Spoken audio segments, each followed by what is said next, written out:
సంఘాలు అంబేద్కర్ సంఘాలు ఆధ్వర్యంలో ఈ రోజు ప్రెస్ మీట్ నిర్వహించడం జరుగుతా ఉంది.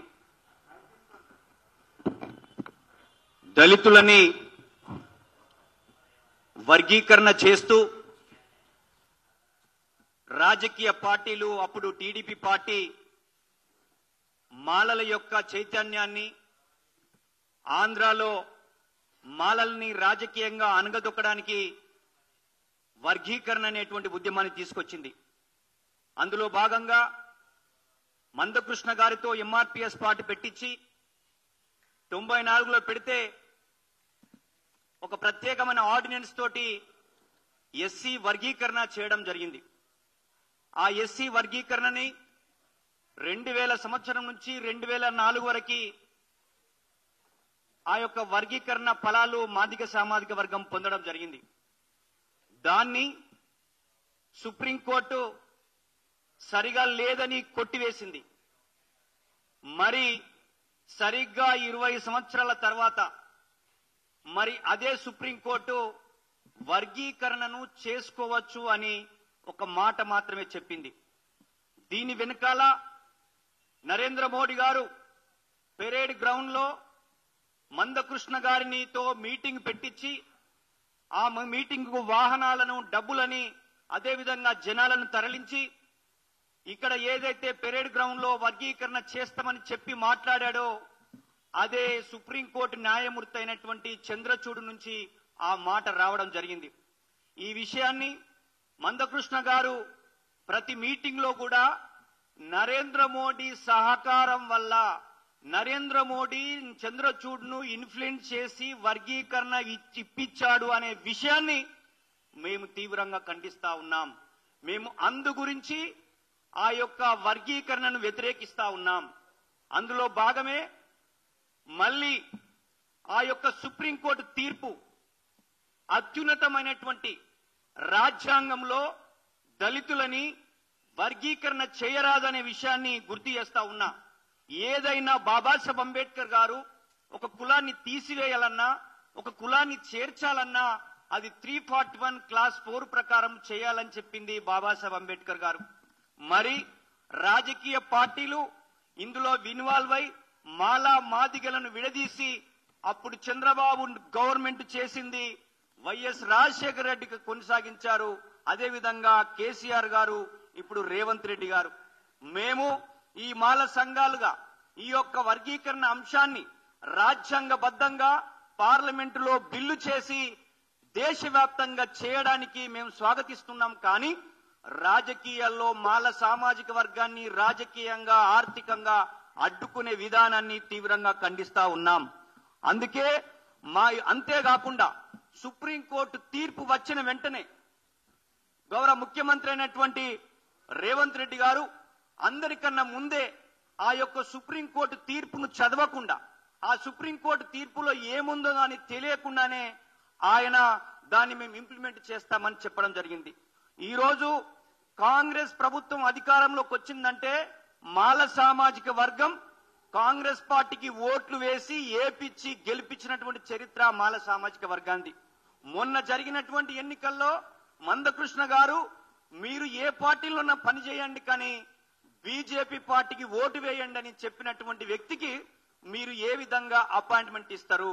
మీరు ఏ విధంగా ఆయనను మీ దగ్గరికి పిలుచుకొని మీకు అన్యాయం జరగకుండా చూస్తామనే విధానాన్ని మేము తీవ్రంగా ఖండిస్తా ఉన్నాం. అందుకే మొన్న జరిగినటువంటి మాదిగ పారిశ్రామికవేత్తల సమ్మిట్లో మాట్లాడుతూ మేము మీకు అన్యాయం జరగకుండా చూస్తాం, మీకు న్యాయం చేస్తామంటే మరి మాల సామాజిక వర్గం మీరు ముఖ్యమంత్రి కావడానికి, మీ కాంగ్రెస్ పార్టీ అధికారంలో రావడానికి ఇక్కడ కూర్చున్నటువంటి మా మాల సంఘాలు, మా అంబేద్కర్ సంఘాలు, మా విద్యార్థులు, యువకులందరూ కూడా గత ప్రభుత్వానికి వ్యతిరేకంగా పోరాడడం వల్లనే ఈ రోజు మీ గవర్నమెంట్ వచ్చిందన్న విషయాన్ని గుర్తు చేస్తా ఉన్నా. మాల సామాజిక వర్గాన్ని 30 సంవత్సరాలుగా వీళ్ళు దోచుకొని తిన్నారని, వీళ్ళు విద్యా ఉద్యోగ అవకాశాలు అన్ని పొందారని ఏదైతే ప్రాపగండ ఉందో దాన్ని తీవ్రంగా ఖండిస్తా ఉన్నాం. ఏదైతే మంత్రులతో కమిటీ వేసి ఆ మంత్రుల కమిటీ తర్వాత మేము ఉద్యమించడం వల్ల ఒక కమిషన్ వేశారు. ఆ కమిషన్ తెలంగాణలో ఉన్న మాల సామాజిక వర్గానికి ఎన్ని ఉద్యోగాలు ఉన్నాయి, మాదిగాలకు ఎన్ని ఉన్నాయి? మాకున్నటువంటి అనుబంధ కులాలు ఆ 59 కులాలకు ఏ విధంగా రిజర్వేషన్ పంపిణీ జరుగుతుందో చెప్పకుండా 2 నెలల్లో చేస్తాం 3 నెలల్లో చేస్తామనే విధానాన్ని ఇక్కడున్న మా మాల సంఘాలుగా తీవ్రంగా ఖండిస్తా ఉన్నాం. అసలు 59 కులాలకు ఏ విధంగా పంపిణీ జరుగుతుందో ఇప్పటి వరకు లెక్కలు మీ దగ్గర లేవనే విషయాన్ని గుర్తు చేస్తా ఉన్నాం. అందుకే మేము ఒకటే చెప్పదలుచుకున్నాం, ఇది సుప్రీంకోర్టు ఇచ్చిన తీర్పు, అది సుప్రీం కాదు. చంద్రచూడ్ గారు నరేంద్ర మోడీ గారు కలిసి ఇచ్చినటువంటి తీర్పు దాన్ని మేము భావిస్తా ఉన్నాం. ఇది పార్లమెంటులో చట్టం చేసి దేశవ్యాప్తంగా చేస్తే ఏ రాష్ట్రాల్లో ఉన్నటువంటి మాలలు గాని మాదిగలు గాని మహర్లు గాని చెమర్లు గాని వ్యతిరేకించారనే విషయాన్ని గుర్తు చేస్తా ఉన్నాం. ఉత్తరాది రాష్ట్రాల్లో ఉన్న చెమర్లు వ్యతిరేకిస్తున్నారు. మాల దళితులలో ఉన్న రాజకీయ పార్టీలు పెట్టిన ప్రతి ఒక్క పార్టీ వ్యతిరేకిస్తా ఉంది. దీన్ని మేము మీకు గుర్తు చేస్తూ మాదిగ సామాజిక వర్గాన్ని అన్ని రంగాలలో అభివృద్ధి చేసినటువంటి మాలలుగా మేము ఒకటే చెప్పదలుచుకున్నాం, ఇండ్ల పక్తు రాజకీయాలు ఉన్నాయి. దళితులను విచ్ఛిన్నం చేసి దళితులను రాజ్యాధికారంలోకి రాకుండా అడ్డుకునే కుట్రలో భాగమే ఇది రాజకీయ పరమైన నిర్ణయం. నిన్ననే విశారదన్ కూడా మాట్లాడుతూ ఏమన్నారంటే, సుప్రీంకోర్టు ఇచ్చిన తీర్పు అది ఇంప్లిమెంట్ చేయాల్సినటువంటి అవసరం లేదు. అది రాజకీయ పార్టీలు ఆ రాజకీయాల కోసం వాళ్ళ ఓటు బ్యాంకు కోసం దక్షిణ భారతదేశంలో మందకృష్ణను మొత్తం తిప్పి ఆ యొక్క మాదిగా మిగతా చెమారు ఓట్లను బీజేపీకి ఓట్లుగా మార్చుకునే ఎత్తుగడలో భాగమే ఈ తీర్పు అని, ఇది ముమ్మాటికి నరేంద్ర మోడీ చంద్రచూడ్ల తీర్పు అని మేము భావిస్తూ మేము ఒకటే తెలియజేస్తా ఉన్నాం, మాల సామాజిక వర్గం అన్ని కులాలతో పనిచేసింది. పూలేను అంబేద్కర్ వాదాన్ని ముందుకు తీసుకెళ్లింది.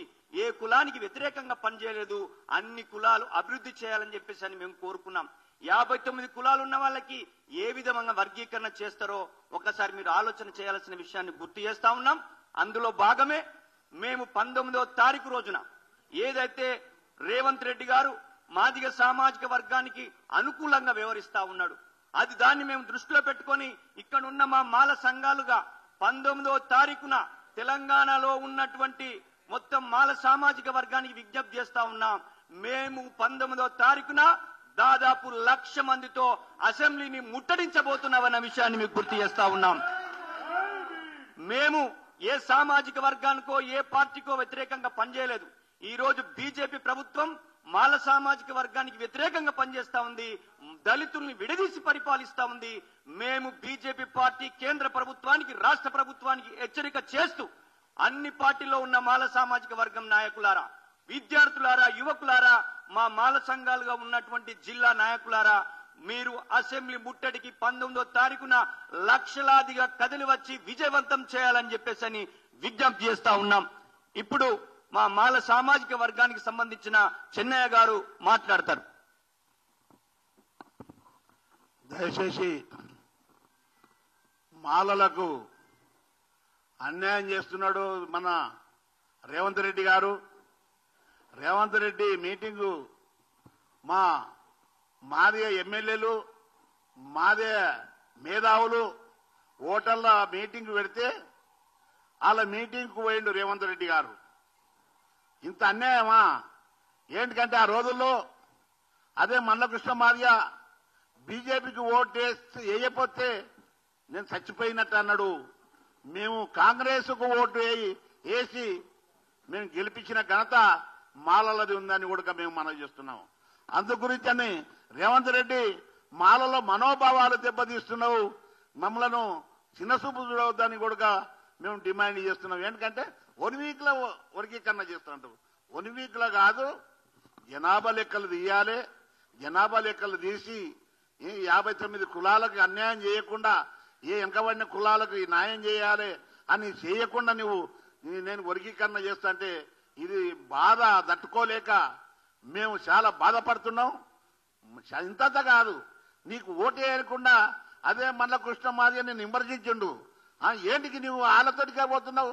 అదే బీజేపీ తోటి కొట్లాడి చేసుకోవాను, అదే డిమాండ్ ఆయనతో బీజేపీ తోటి చేయవాను. మేము కాంగ్రెస్ పార్టీకి 24 గంటలు తిప్పలవాడి కాంగ్రెస్ పార్టీని గెలిపించిన ఘనత మాలలదని కూడా మీకు మనం చేస్తున్నాను. అదే పెద్ద సూపులా మీరు ఏమి లెక్క చేయకుండా నేను వర్గీకరణ చేస్తా 1 వీక్లో చేస్తా అనేది మానుకోవాలి. మేము పెద్ద ఎత్తున 33 జిల్లాలలో మొత్తం అన్ని పిలుపునిస్తున్నాం. అసెంబ్లీ 19 తారీఖు నాడు అసెంబ్లీ ముట్టడి ఎంతవరకైనా ఆపలేరు. మాల కొదోసింహాలు ఎట్ట ఉండమంటే నీవు బాజాబ్తా అందరిని చూసుకోవాలి. మన రేవంత్ రెడ్డి గారు అందరిని చూడాలి, వీళ్ళని చూడాలి, వాళ్ళని చూడాలి. నీవు వర్గీకరణ చేస్తామని ఎట్టన్నావు. అందు గురించేనే మాలలు ఆపుకుంటలేరు, బాగా పట్టుకుంటలేరు. అందు గురించేనే పెద్ద ఎత్తున అసెంబ్లీ ముట్టడి చేస్తున్నామని కూడా పిలుపునిస్తున్నాం. జై భీమ్. ఇప్పుడు చెరుకు రామచందర్. అందరికీ జై భీములు. మీడియా మిత్రులకు ప్రత్యేకమైన జై భీములు. ఈరోజు ఎస్సీ వర్గీకరణ అంశంపై ఏదైతే సుప్రీంకోర్టు ఇచ్చిన తీర్పును మేము తీవ్రంగా ఖండిస్తున్నాం. అది తీర్పు కాదు, ఒక సూచన అని చెప్పేసి కూడా ఈ సందర్భంగా మేము గుర్తు చేస్తా ఉన్నాం. మరి గతంలో 2004లో సుప్రీంకోర్టు ఇచ్చినటువంటి తీర్పు ఏం చెప్పిందంటే, షెడ్యూల్ కులాల్లో ఏ కులమైతే వెనుకబడ్డదో ఆ కులాలకు ప్రత్యేకమైన బడ్జెట్ ను కేటాయించి, ప్రత్యేకమైన రిజర్వేషన్లు కేటాయించి అభివృద్ధి పథంలో తీసుకురావాలి కేంద్ర ప్రభుత్వాలని చెప్పేసినటువంటి సూచన చేసింది. మరి తీర్పు ఇవ్వడం జరిగింది. మరి ఆ తీర్పును పక్కన పెట్టి ఈ రోజు మరి షెడ్యూల్ కులాలను అభివృద్ధి చేసే విషయంలో కేంద్ర ప్రభుత్వాలు విఫలమైనమని చెప్పేసి కూడా ఈ సందర్భంగా నేను గుర్తు చేస్తా ఉన్నాను. ఎందుకంటే మరి షెడ్యూల్ కులాల అభివృద్ధి కోసం, అభ్యున్నతి కోసం కేంద్ర ప్రభుత్వాలు పనిచేయాలి. అలా పనిచేయకుండా మరి 2%, 3% ఉన్నటువంటి ఈడబ్ల్యూఎస్ ఓసీ వాళ్లకు 10% రిజర్వేషన్ పెంచింది. వాళ్ళు అడగకుండానే వార్షిక ఆదాయాన్ని 8 లక్షల వరకు పెంచారు. మరి ఈరోజు భారతదేశానికి స్వతంత్రం వచ్చి 70 సంవత్సరాలు గడుచుతున్నప్పటికీ మరి దళితుల యొక్క అభివృద్ధిని మరుగున పడేసి మరి దళితుల విచ్ఛిన్నం కోసం పాటుపడుతున్న కేంద్ర ప్రభుత్వాల వైఖరిని మేము తీవ్రంగా ఖండిస్తున్నాం, హెచ్చరిస్తున్నాం. ఎందుకంటే మరి దళితులు రాజ్యాధికారానికి రాకుండా దూరం చేయడానికి కుట్రలు పడుతున్నవి. ఓటు బ్యాంకు రాజకీయం చేస్తున్నారు. మందకృష్ణ మాదిగా మొన్న జరిగిన ఎలక్షన్ లో ఏకపక్షంగా 1 సైడ్ బీజేపీ ఏమని చెప్పేసి మరి కాంగ్రెస్ పార్టీ అధిష్టానాన్ని మరి సోనియా గాంధీని, రాహుల్ గాంధీని, అదేవిధంగా మల్లికార్జున ఖర్గే గారిని, మన ముఖ్యమంత్రి రేవంత్ రెడ్డి గారిని ఎన్నో విధాలుగా మరి దూషించడం జరిగింది. మరి కాంగ్రెస్ కు ఓటు వేయొద్దని చెప్పేసి ఏకపక్ష నిర్ణయం చేయడం జరిగింది.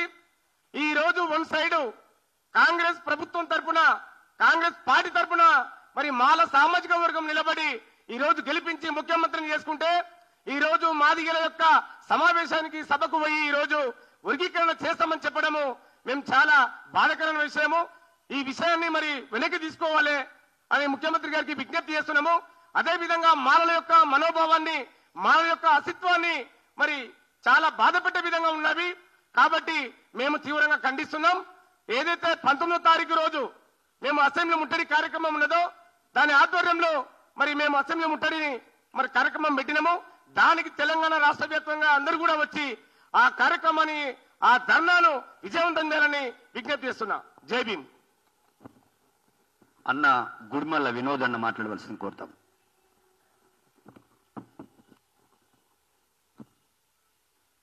ఈరోజు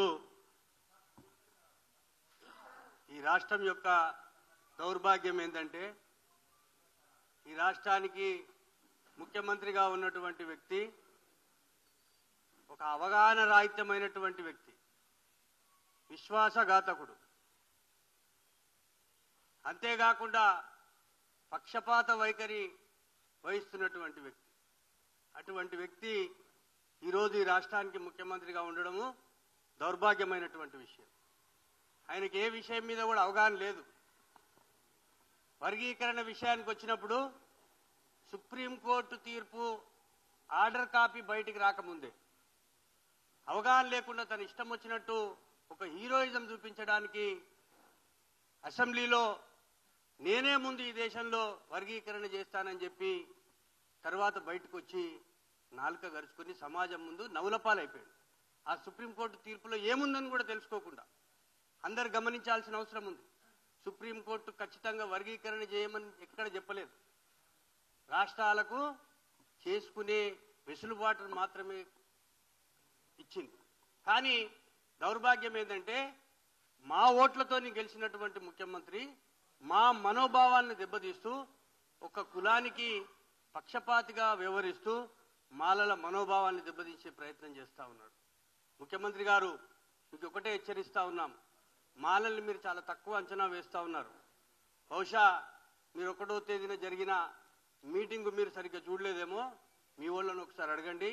మాలల్ని మీరు తక్కువ అంచనా వేస్తే అది మీకే ప్రమాదం తప్ప మాకు పోయేది ఏం లేదు. మీకు ఒకటే హెచ్చరిస్తా ఉన్నాం, సుప్రీంకోర్టు తీర్పు వెసులుబాటు మాత్రమే కలిగించింది, ఖచ్చితంగా చేయమని ఎక్కడ చెప్పలేదు. మిగతా అంశాలు చాలా ఉన్నాయి, దాన్ని ఒక ఎంపరికల్ డేటా తీసి ఒక సైంటిఫిక్గా దాన్ని చేయాల్సిన అవసరం ఉంది. కానీ మీరు తొందరపడి మీ ఇష్టం వచ్చినట్టు నేను వారంలో చేస్తా, నెలలు చేస్తా అని చెప్తే ఇక్కడ మేమేమి చేతులు కట్టుకొని కూర్చునే పరిస్థితి లేదు. మిమ్మల్ని ఎదుర్కొంటాము. మీరు మా సమాజం నుంచి వచ్చే ప్రతిఘటనలు ఎదుర్కోవడానికి మీరు సిద్ధంగా ఉండాలని చెప్పి మీకు హెచ్చరిస్తా ఉన్నాం. అంతేకాదు ఈరోజు ఎట్లా పోయి మేము కూడా మీరు మీటింగ్ పెట్టినప్పుడు మిమ్మల్ని ఆహ్వానించినాం. మరి మా మీటింగ్కి ఎందుకు రాలేదు? మీరు వాళ్ళ మీటింగ్కి పోయి మీరు మా మనోభావాలు అంటే నువ్వు పక్షపాతం వైఖరా నీది? నువ్వు ఒక ముఖ్యమంత్రివా? ఒక ముఖ్యమంత్రి స్థాయిగా ఉన్నట్టు నువ్వు ప్రవర్తిస్తున్నావా? ఇది ఎక్కడి న్యాయం అని మేము అడుగుతా ఉన్నాం. ఈరోజు కాంగ్రెస్ పార్టీని కూడా మేము ఒకటి మీకు హెచ్చరిక చేయదలుచుకున్నాం. కాంగ్రెస్ పార్టీకి ఈరోజు మాలలు వెన్నుదన్నుగా నిలిచి ఈరోజు ఈ దేశంలో మొత్తం మాలలే కాంగ్రెస్ పార్టీని అనుసరిస్తూ వివిధ రాష్ట్రాల్లో వాళ్ళ అధికారం రావడానికి మాలలు వెన్నుదన్నుగా నిలిచినటువంటి సందర్భాలని ఈరోజు తెలంగాణ రాష్ట్రంలో మందకృష్ణ మాదిగ వన్ సైడ్ గా ప్రకటించి బీజేపీ పార్టీకి ఓటేస్తే మేము మాలలుగా ఈ రాష్ట్రంలో కాంగ్రెస్ పార్టీకి వెన్నుదన్నుగా నిలిచి ఈరోజు పార్టీని అధికారంలో తీసుకురావడానికి మా పాత్ర మరవలేనిది. అట్లాంటిది నువ్వు మమ్మల్నే వెన్నుపోటు పొడిచి మా మనోభావాలు దెబ్బతీసే విధంగా రేపే చేస్తా, ఎల్లుండే చేస్తా అని చెప్పి ఇష్టం వచ్చినట్టు ప్రవర్తిస్తే ఇక్కడ ఊరుకునే సమస్య లేదు. కాంగ్రెస్ పార్టీ పట్ల మాకు పూర్వమైనటువంటి గౌరవం ఉన్నది. మీకు ఒకటే తెలియజేస్తున్నాం, ఈ రేవంత్ రెడ్డి అనేటోడు మీ ముఖ్యమంత్రి కాదు, ఈ కాంగ్రెస్ పార్టీకి సంబంధించిన వ్యక్తి కాదు. ఈయనంతా చంద్రబాబు నాయుడు డిఎన్ఏ. ఆయన చంద్రబాబు నాయుడు శిష్యుడు. చంద్రబాబు నాయుడు ఏ విధంగానైతే దళితులను విడగొట్టడానికి ఎస్సీ వర్గీకరణ చేసి చేతులు కాల్చుకొని ఇక్కడ తెలంగాణలో ఆయన ఆఫీస్కే టులెట్ బోర్డు పెట్టుకోవాల్సిన పరిస్థితి వచ్చింది. రాబోయే రోజుల్లో కాంగ్రెస్ పార్టీ కనుక మాలలతో పెట్టుకుంటే మీ పార్టీకి కూడా అదే ఎదురవుతుందని చెప్పి సందర్భంగా హెచ్చరిస్తూ, రాబోయే రోజుల్లో 19వ తేదీన మీరు రేవంత్ రెడ్డి గారు మా మాలల్ని కించపరిచే విధంగా మాట్లాడినందుకు దాన్ని వ్యతిరేకిస్తూ 19వ తేదీన అసెంబ్లీని ముట్టడించబోతున్నాం. దాన్ని ఎదుర్కోవడానికి సిద్ధంగా ఉండండి. మీరు వెంటనే వర్గీకరణ మీద ఏమాత్రం మీరు ముందుకెళ్లడానికి ప్రయత్నించినా మా సమాజం నుంచి తీవ్రమైనటువంటి ప్రతిఘటన ఎదుర్కోవాల్సి వస్తుందని చెప్పి తెలియజేస్తూ